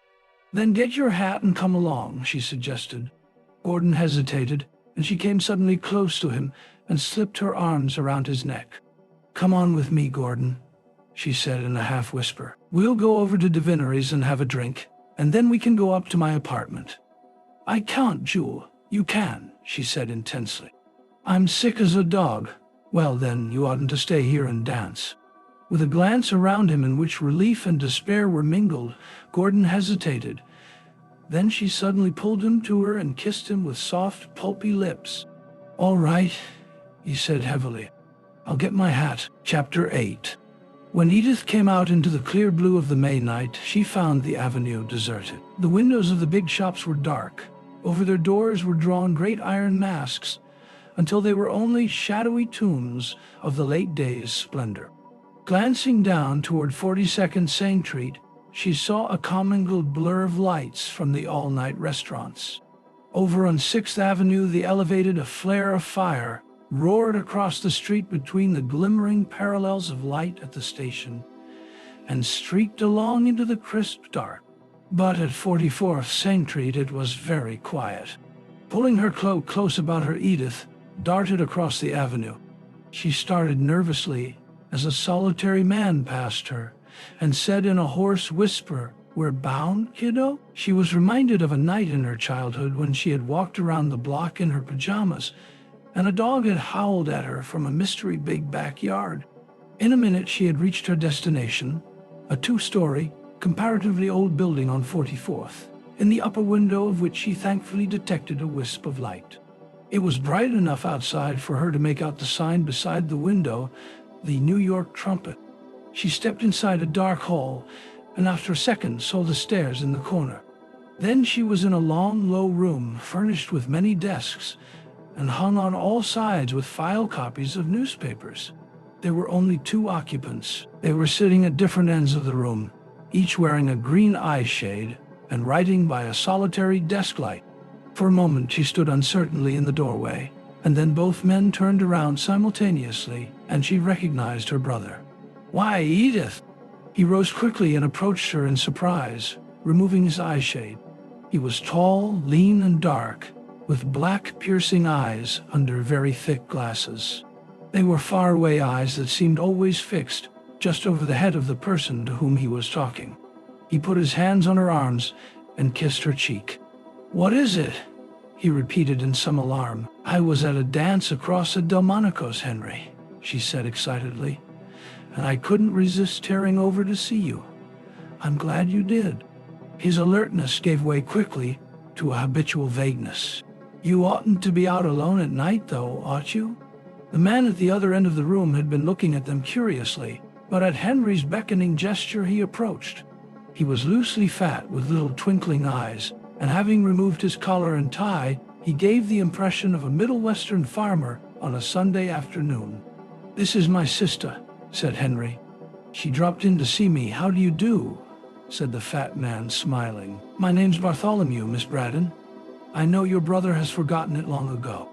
Edith laughed politely. "Well," he continued, "not exactly gorgeous quarters we have here, are they?" Edith looked around the room. "They seem very nice," she replied. "Where do you keep the bombs?" "The bombs," repeated Bartholomew, laughing. "That's pretty good, the bombs. Did you hear her, Henry? She wants to know where we keep the bombs. Say, that's pretty good." Edith swung herself onto a vacant desk and sat dangling her feet over the edge. Her brother took a seat beside her. "Well," he asked absent-mindedly, "how do you like New York this trip?" "Not bad. I'll be over at the Biltmore with the Hoyts until Sunday. Can't you come to luncheon tomorrow?" He thought a moment. "I'm especially busy," he objected, "and I hate women in groups." "All right," she agreed, unruffled. "Let's you and me have luncheon together." "Very well. I'll call for you at 12. Bartholomew was obviously anxious to return to his desk, but apparently considered that it would be rude to leave without some parting pleasantry. "Well," he began awkwardly. They both turned to him. "Well, we had an exciting time earlier in the evening." The 2 men exchanged glances. "You should have come earlier," continued Bartholomew, somewhat encouraged. "We had a regular vaudeville." "Did you really?" "A serenade," said Henry. "A lot of soldiers gathered down there in the street and began to yell at the sign." "Why?" she demanded. "Just a crowd," said Henry abstractedly. "All crowds have to howl. They didn't have anybody with much initiative in the lead, or they'd probably have forced their way in here and smashed things up." "Yes," said Bartholomew, turning again to Edith. "You should have been here." He seemed to consider this a sufficient cue for withdrawal, for he turned abruptly and went back to his desk. "Are the soldiers all set against the socialists?" demanded Edith of her brother. "I mean, do they attack you violently and all that?" Henry replaced his eye shade and yawned. "The human race has come a long way," he said casually. "But most of us are throwbacks. The soldiers don't know what they want, or what they hate, or what they like. They're used to acting in large bodies, and they seem to have to make demonstrations. So it happens to be against us. There have been riots all over the city tonight. It's May Day. About 25 of them stopped in the street about 9 o'clock and began to bellow at the moon." Oh, she changed the subject. "You're glad to see me, Henry?" "Why, sure. You don't seem to be." "I am. I suppose you think I'm a waster, sort of the world's worst butterfly." Henry laughed. "Not at all. Have a good time while you're young. Why? Do I seem like the priggish and earnest youth?" "No," she paused. "But somehow I began thinking how absolutely different the party I'm on is from all your purposes. It seems sort of incongruous, doesn't it? Me being at a party like that, and you over here working for a thing that'll make that sort of party impossible ever anymore. If your ideas work. I don't think of it that way. You're young, and you're acting just as you were brought up to act. Go ahead, have a good time. Her feet, which had been idly swinging, stopped, and her voice dropped a note. I wish you'd come back to Harrisburg and have a good time. Do you feel sure that you're on the right track? You're wearing beautiful stockings, he interrupted. What on earth are they? They're embroidered, she replied, glancing down. Aren't they cunning? She raised her skirts and uncovered slim, silk-sheathed calves. Or do you disapprove of silk stockings? He seemed slightly exasperated, bent his dark eyes on her piercingly. Are you trying to make me out as criticizing you in any way, Edith? Not at all, she paused. Bartholomew had uttered a grunt. She turned and saw that he had left his desk and was standing at the window. What is it? Demanded Henry. People, said Bartholomew, and then after an instant, whole jam of them. They're coming from 6th Avenue. People. The fat man pressed his nose to the pane. Soldiers, by God, he said emphatically. I had an idea they'd come back. Edith jumped to her feet and running over joined Bartholomew at the window. There's a lot of them, she cried excitedly. Come here, Henry. Henry readjusted his shade but kept his seat. Hadn't we better turn out the lights? Suggested Bartholomew. Number, they'll go away in a minute. They're not, said Edith, peering from the window. They're not even thinking of going away. There's more of them coming. Look, there's a whole crowd turning the corner of 6th Avenue. By the yellow glow and blue shadows of the street lamp, she could see that the sidewalk was crowded with men. They were mostly in uniform, some sober, some enthusiastically drunk, and over the whole swept an incoherent clamor and shouting.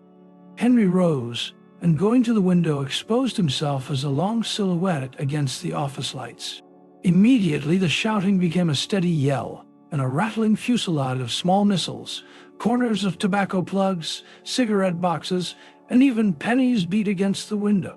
The sounds of the racket now began floating up the stairs as the folding doors revolved. They're coming up, cried Bartholomew. Edith turned anxiously to Henry.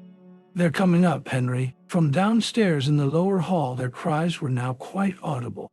Goddamn socialists, pro-Germans, Bosch lovers, second floor front. Come on. We'll get the Suns the next 5 minutes passed in a dream. Edith was conscious that the clamor burst suddenly upon the three of them like a cloud of rain, that there was a thunder of many feet on the stairs, that Henry had seized her arm and drawn her back toward the rear of the office. Then the door opened, and an overflow of men were forced into the room, not the leaders, but simply those who happened to be in front. Hello, Bo. Up late, ain't you? You and your girl. Damn you! She noticed that two very drunken soldiers had been forced to the front, where they wobbled fatuously. One of them was short and dark, the other was tall and weak of chin. Henry stepped forward and raised his hand. Friends, he said. The clamor faded into a momentary stillness, punctuated with mutterings. Friends, he repeated, his faraway eyes fixed over the heads of the crowd. You're injuring no one but yourselves by breaking in here tonight. Do we look like rich men? Do we look like Germans? I ask you in all fairness. Pipe down. I'll say you do. Say, who's your lady friend, buddy? A man in civilian clothes, who had been pawing over a table, suddenly held up a newspaper. Here it is, he shouted. They wanted the Germans to win the war. A new overflow from the stairs was shouldered in, and of a sudden, the room was full of men, all closing around the pale little group at the back. Edith saw that the tall soldier with the weak chin was still in front. The short, dark one had disappeared. She edged slightly backward, stood close to the open window, through which came a clear breath of cool night air. Then the room was a riot. She realized that the soldiers were surging forward, glimpsed the fat man swinging a chair over his head. Instantly, the lights went out, and she felt the push of warm bodies under rough cloth, and her ears were full of shouting and trampling and hard breathing. A figure flashed by her out of nowhere, tottered, was edged sideways, and of a sudden disappeared helplessly out through the open window with a frightened, fragmentary cry that died staccato on the bosom of the clamor. By the faint light streaming from the building backing on the area, Edith had a quick impression that it had been the tall soldier with the weak chin. Anger rose astonishingly in her. She swung her arms wildly, edged blindly toward the thickest of the scuffling. She heard grunts, curses, the muffled impact of fists. "Henry!" she called frantically. "Henry!" Then, it was minutes later, she felt suddenly that there were other figures in the room. She heard a voice, deep, bullying, authoritative. She saw yellow rays of light sweeping here and there in the fracas. The cries became more scattered. The scuffling increased and then stopped. Suddenly the lights were on, and the room was full of policemen, clubbing left and right. The deep voice boomed out, "Here now! Here now! Here now!" And then, "Quiet down and get out! Here now!" The room seemed to empty like a wash bowl. A policeman fast grappled in the corner, released his hold on his soldier antagonist, and started him with a shove toward the door. The deep voice continued. Edith perceived now that it came from a bull-necked police captain standing near the door. "Here now! This is no way! One of your own soldiers got shoved out of the back window and killed himself. Henry!" called Edith. "Henry!" She beat wildly with her fists on the back of the man in front of her. She brushed between two others, fought, shrieked, and beat her way to a very pale figure sitting on the floor close to a desk. "Henry," she cried passionately, "what's the matter? What's the matter? Did they hurt you?" His eyes were shut. He groaned, and then looking up said disgustedly, "They broke my leg. My God, the fools! Here now," called the police captain. "Here now, here now." Chapter 9. Child's 59th Saint-Treat at 8 o'clock of any morning differs from its sisters by less than the width of their marble tables or the degree of polish on the frying pans. You will see there a crowd of poor people with sleep in the corners of their eyes, trying to look straight before them at their food so as not to see the other poor people. But Child's 59th, 4 hours earlier, is quite unlike any Child's restaurant from Portland, Oregon, to Portland, Maine. Within its pale but sanitary walls, one finds a noisy medley of chorus girls, college boys, débutantes, rakes, filles de joie, a not unrepresentative mixture of the gayest of Broadway, and even of Fifth Avenue. In the early morning of May the 2nd, it was unusually full. Over the marble-top tables were bent the excited faces of flappers whose fathers owned individual villages. They were eating buckwheat cakes and scrambled eggs with relish and gusto, an accomplishment that it would have been utterly impossible for them to repeat in the same place 4 hours later. Almost the entire crowd were from the Gamma Psi dance at Delmonico's, except for several chorus girls from a midnight review who sat at a side table and wished they'd taken off a little more makeup after the show. Here and there a drab mouse-like figure, desperately out of place, watched the butterflies with a weary, puzzled curiosity. But the drab figure was the exception. This was the morning after May Day, and celebration was still in the air.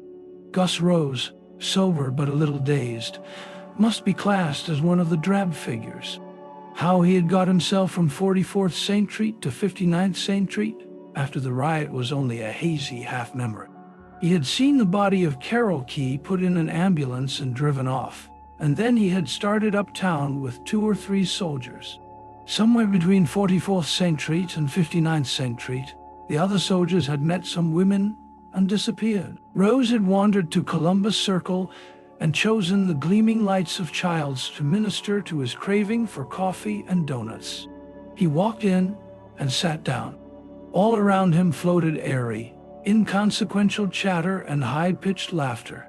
At first he failed to understand, but after a puzzled 5 minutes he realized that this was the aftermath of some gay party. Here and there a restless, hilarious young man wandered fraternally and familiarly between the tables, shaking hands indiscriminately and pausing occasionally for a facetious chat, while excited waiters, bearing cakes and eggs aloft, swore at him silently and bumped him out of the way. To Rose, seated at the most inconspicuous and least crowded table, the whole scene was a colorful circus of beauty and riotous pleasure. He became gradually aware, after a few moments, that the couple seated diagonally across from him with their backs to the crowd were not the least interesting pair in the room. The man was drunk. He wore a dinner coat with a disheveled tie and shirt swollen by spillings of water and wine. His eyes, dim and bloodshot, roved unnaturally from side to side. His breath came short between his lips. "He's been on a spree," thought Rose. The woman was almost, if not quite, sober.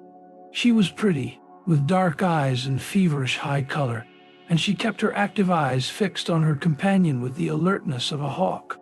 From time to time, she would lean and whisper intently to him, and he would answer by inclining his head heavily or by a particularly ghoulish and repellent wink. Rose scrutinized them dumbly for some minutes until the woman gave him a quick, resentful look.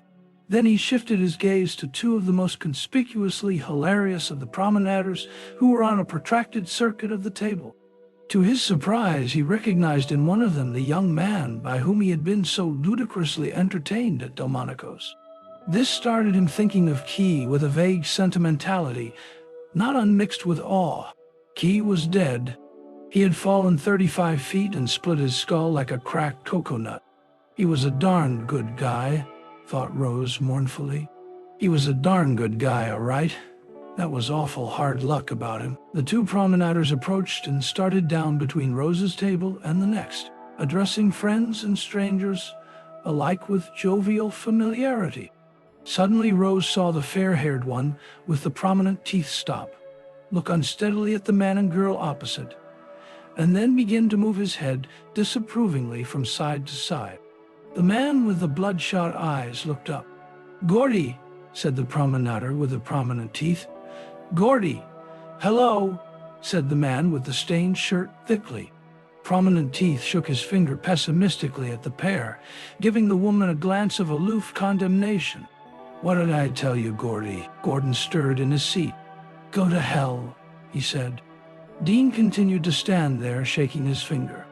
The woman began to get angry. "You go away," she cried fiercely. "You're drunk, that's what you are." "So's he," suggested Dean, staying the motion of his finger and pointing it at Gordon. Peter Himmel ambled up, owlish now and oratorically inclined. "Here now," he began, as if called upon to deal with some petty dispute between children.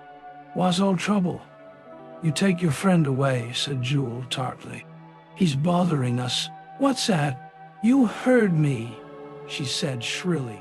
"I said to take your drunken friend away." Her rising voice rang out above the clatter of the restaurant, and a waiter came hurrying up. "You gotta be more quiet. That fella's drunk," she cried. "He's insulting us." "Aha, Gordy," persisted the accused. "What did I tell you?" He turned to the waiter. "Gordy and I friends. Been trying to help him, haven't I, Gordy?" Gordy looked up. "Help me? Hell no!" Jewel rose suddenly, and seizing Gordon's arm, assisted him to his feet. "Come on, Gordy," she said, leaning toward him and speaking in a half-whisper. "Let's just get out of here. This fella's got a mean drunk on." Gordon allowed himself to be urged to his feet and started toward the door. Jewel turned for a second and addressed the provoker of their flight. "I know all about you," she said fiercely. "Nice friend you are, I'll say. He told me about you." Then she seized Gordon's arm, and together they made their way through the curious crowd, paid their check, and went out. "You'll have to sit down," said the waiter to Peter after they had gone. "What's that? Sit down? Yes, or get out?" Peter turned to Dean. "Come on," he suggested. "Let's beat up this waiter. All right." They advanced toward him, their faces grown stern. The waiter retreated. Peter suddenly reached over to a plate on the table beside him and, picking up a handful of hash, tossed it into the air. It descended as a languid parabola in snowflake effect on the heads of those nearby. "Hey, ease up! Put him out! Sit down, Peter! Cut out that stuff!" Peter laughed and bowed. "Thank you for your kind applause, ladies and gents. If someone will lend me some more hash and a tall hat, we will go on with the act." The bouncer bustled up. "You've got to get out," he said to Peter. "Hell no! He's my friend," put in Dean indignantly. A crowd of waiters were gathering. "Put him out. Better go, Peter." There was a short struggle, and the two were edged and pushed toward the door. "I got a hat and a coat here," cried Peter.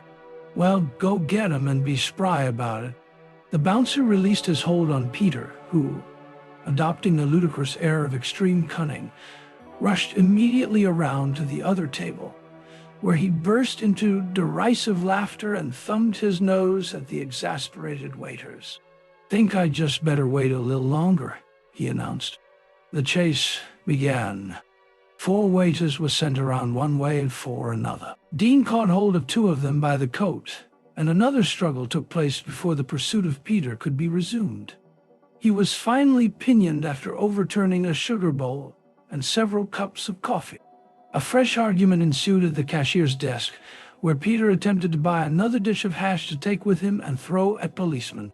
But the commotion upon his exit proper was dwarfed by another phenomenon which drew admiring glances and a prolonged involuntary "oh" from every person in the restaurant. The great plate glass front had turned to a deep blue, the color of a Maxfield Parish moonlight, a blue that seemed to press close upon the pane, as if to crowd its way into the restaurant. Dawn had come up in Columbus Circle, magical, breathless dawn, silhouetting the great statue of the immortal Christopher, and mingling in a curious and uncanny manner with the fading yellow electric light inside. Chapter 10. Mr. In and Mr. Out are not listed by the census taker. You will search for them in vain through the social register, or the births, marriages, and deaths, or the grocer's credit list. Oblivion has swallowed them, and the testimony that they ever existed at all is vague and shadowy, and inadmissible in a court of law. Yet I have it upon the best authority that for a brief space Mr. In and Mr. Out lived, breathed, answered to their names, and radiated vivid personalities of their own. During the brief span of their lives, they walked in their native garments down the great highway of a great nation, were laughed at, sworn at, chased, and fled from. Then they passed and were heard of no more. They were already taking form dimly when a taxicab with the top open breezed down Broadway in the faintest glimmer of May dawn. In this car sat the souls of Mr. In and Mr. Out, discussing with amazement the blue light that had so precipitately colored the sky behind the statue of Christopher Columbus, discussing with bewilderment the old, gray faces of the early risers which skimmed palely along the street like blown bits of paper on a gray lake. They were agreed on all things, from the absurdity of the bouncer and Childs to the absurdity of the business of life. They were dizzy with the extreme maudlin happiness that the morning had awakened in their glowing souls. Indeed, so fresh and vigorous was their pleasure in living that they felt it should be expressed by loud cries. "Yah!" hooted Peter, making a megaphone with his hands, and Dean joined in with a call that, though equally significant and symbolic, derived its resonance from its very inarticulateness. "Yo-ho, yay, yo-ho, yo-booba." 53rd St. Street was a bus with a dark, bobbed-haired beauty atop. 52nd was a street cleaner who dodged, escaped, and sent up a yell of, "Look where you're aimin'," in a pained and grieved voice. At 50th St. Street, a group of men on a very white sidewalk in front of a very white building turned to stare after them and shouted, "Some party, boys?" At 49th St. Street, Peter turned to Dean. "Beautiful morning," he said gravely, squinting up his owlish eyes. "Probably is. Go get some breakfast, hey?" Dean agreed with additions. "Breakfast and liquor? Breakfast and liquor," repeated Peter, and they looked at each other, nodding. That's logical. Then they both burst into loud laughter. Breakfast and liquor. Oh gosh. No such thing, announced Peter. Don't serve it. Mind. We force 'em serve it. Bring pressure bear. Bring logic bear. The taxi cut suddenly off Broadway, sailed along a cross street, and stopped in front of a heavy tomb-like building in Fifth Avenue. What's idea? The taxi driver informed them that this was Delmonico's. This was somewhat puzzling. They were forced to devote several minutes to intense concentration, for if such an order had been given, there must have been a reason for it. Something about a coat, suggested the taxi man. That was it. Peter's overcoat and hat. He had left them at Delmonico's. Having decided this, they disembarked from the taxi and strolled toward the entrance arm in arm. Hey, said the taxi driver. Huh? You better pay me. They shook their heads in shocked negation. Later. Not now, we give orders. You wait. The taxi driver objected. He wanted his money now. With the scornful condescension of men exercising tremendous self-control, they paid him. Inside, Peter groped in vain through a dim, deserted check room in search of his coat and derby. Gone, I guess. Somebody stole it. Some chef student. All probability. Never mind, said Dean nobly. I'll leave mine here too, then. We'll both be dressed the same. He removed his overcoat and hat and was hanging them up when his roving glance was caught and held magnetically by two large squares of cardboard tacked to the two coat-room doors. The one on the left-hand door bore the word in big black letters, and the one on the right-hand door flaunted the equally emphatic word out. Look, he exclaimed happily. Peter's eyes followed his pointing finger. What? Look at the signs. Let's take 'em. Good idea. Probably pair very rare and valuable signs. Probably come in handy. Peter removed the left-hand sign from the door and endeavored to conceal it about his person. The sign being of considerable proportions, this was a matter of some difficulty. An idea flung itself at him, and with an air of dignified mystery he turned his back. After an instant he wheeled dramatically around, and stretching out his arms displayed himself to the admiring Dean. He had inserted the sign in his vest, completely covering his shirt front. In effect, the word in had been painted upon his shirt in large black letters. Yo-ho, cheered Dean. Mr. In. He inserted his own sign in like manner. Mr. Out, he announced triumphantly. Mr. Neat Mr. Out. They advanced and shook hands. Again laughter overcame them, and they rocked in a shaken spasm of mirth. Yo-ho! We probably get a flock of breakfast. We'll go to the Commodore. Arm in arm they sallied out the door, and turning east in 44th St. Street, set out for the Commodore. As they came out, a short, dark soldier, very pale and tired, who had been wandering listlessly along the sidewalk, turned to look at them. He started over as though to address them, but as they immediately bent on him glances of withering unrecognition, he waited until they had started unsteadily down the street, and then followed at about 40 paces, chuckling to himself and saying, "Oh, boy," over and over under his breath, in delighted anticipatory tones. Mr. In and Mr. Out were meanwhile exchanging pleasantries concerning their future plans. We want liquor. We want breakfast. Neither without the other. One and indivisible. We want both-'em. Both-'em. It was quite light now, and passers-by began to bend curious eyes on the pair. Obviously they were engaged in a discussion which afforded each of them intense amusement, for occasionally a fit of laughter would seize upon them so violently that still with their arms interlocked, they would bend nearly double. Reaching the Commodore, they exchanged a few spicy epigrams with the sleepy-eyed doorman, navigated the revolving door with some difficulty, and then made their way through a thinly populated but startled lobby to the dining room, where a puzzled waiter showed them an obscure table in a corner. They studied the bill of fare helplessly, telling over the items to each other in puzzled mumbles. "Don't see any liquor here," said Peter reproachfully. The waiter became audible but unintelligible. Repeat, continued Peter with patient tolerance, that there seems to be unexplained and quite distasteful lack of liquor upon bill of fare. Here, said Dean confidently. Let me handle him. He turned to the waiter. Bring us.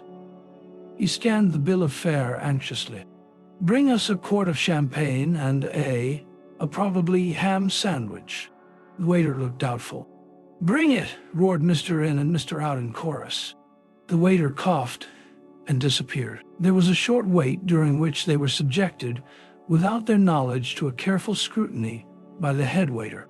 Then the champagne arrived, and at the sight of it Mr. In and Mr. Out became jubilant. Imagine their objecting to us having champagne for breakfast, just imagine. They both concentrated upon the vision of such an awesome possibility, but the feat was too much for them.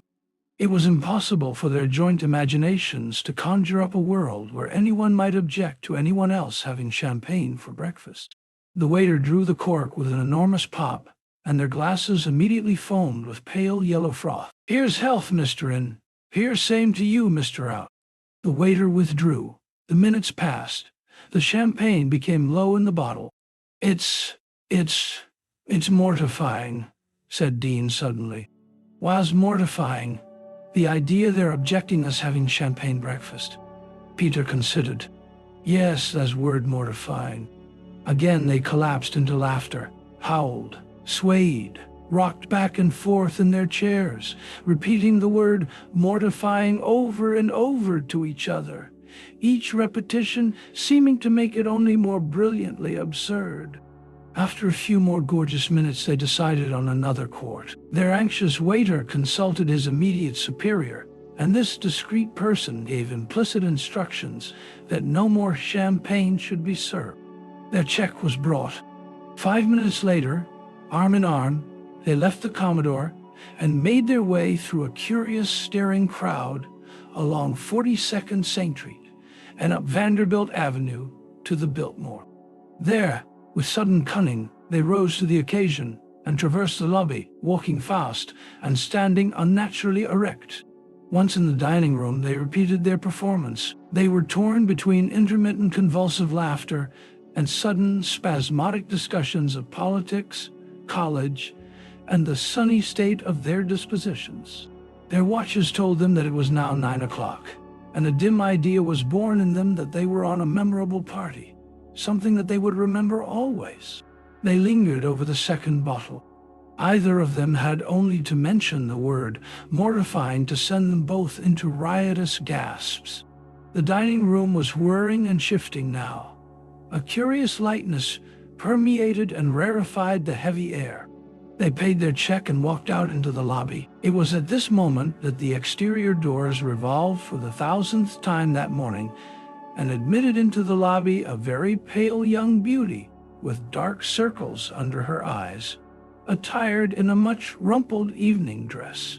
She was accompanied by a plain, stout man, obviously not an appropriate escort. At the top of the stairs, this couple encountered Mr. In and Mr. Out. Edith, began Mr. In, stepping toward her hilariously, and making a sweeping bow. Darling, good morning. The stout man glanced questioningly at Edith, as if merely asking her permission to throw this man summarily out of the way. Excuse familiarity, added Peter, as an afterthought. Edith, good morning. He seized Dean's elbow and impelled him into the foreground. Meet Mr. In, Edith, my best friend, inseparable. Mr. In and Mr. Out. Mr. Out advanced and bowed. In fact, he advanced so far and bowed so low that he tipped slightly forward, and only kept his balance by placing a hand lightly on Edith's shoulder. I'm Mr. Out, Edith, he mumbled pleasantly. And stare on Mr. Out. Smister and Out, said Peter proudly. But Edith stared straight by them, her eyes fixed on some infinite speck in the gallery above her. She nodded slightly to the stout man, who advanced bull-like, and with a sturdy, brisk gesture, pushed Mr. In and Mr. Out to either side. Through this alley he and Edith walked. But 10 paces farther on, Edith stopped and pointed to a short, dark soldier who was eyeing the crowd in general and the tableau of Mr. In and Mr. Out in particular, with a sort of puzzled, spellbound awe. "There!" cried Edith. "See there!" Her voice rose, became somewhat shrill. Her pointing finger shook slightly. "There's the soldier who broke my brother's leg." There were a dozen exclamations. A man in a cutaway coat left his place near the desk and advanced alertly. The stout person made a sort of lightning-like spring toward the short, dark soldier, and then the lobby closed around the little group and blotted them from the sight of Mr. In and Mr. Out. But to Mr. In and Mr. Out, this event was merely a parti-colored iridescent segment of a whirring, spinning world. They heard loud voices. They saw the stout man spring. The picture suddenly blurred. Then they were in an elevator bound skyward. "What floor, please?" said the elevator man. "Any floor," said Mr. In. "Top floor," said Mr. Out. "This is the top floor," said the elevator man. "Have another floor put on," said Mr. Out. "Higher," said Mr. In. "Heaven," said Mr. Out. Chapter 11. In a bedroom of a small hotel just off 6th Avenue, Gordon Sainteret awoke with a pain in the back of his head and a sick throbbing in all his veins. He looked at the dusky gray shadows in the corners of the room and at a raw place on a large leather chair in the corner where it had long been in use. He saw clothes, disheveled, rumpled clothes on the floor, and he smelt stale cigarette smoke and stale liquor. The windows were tight shut. Outside, the bright sunlight had thrown a dust-filled beam across the sill, a beam broken by the head of the wide wooden bed in which he had slept. He lay very quiet, comatose, drugged, his eyes wide, his mind clicking wildly like an unoiled machine. It must have been 30 seconds after he perceived the sunbeam with the dust on it and the rip on the large leather chair that he had the sense of life close beside him. And it was another 30 seconds after that, before that, he realized that he was irrevocably married to Jewel Hudson. He went out half an hour later and bought a revolver at a sporting goods store. Then he took a taxi to the room where he had been living on East 27th Street and, leaning across the table that held his drawing materials, fired a cartridge into his head just behind the temple.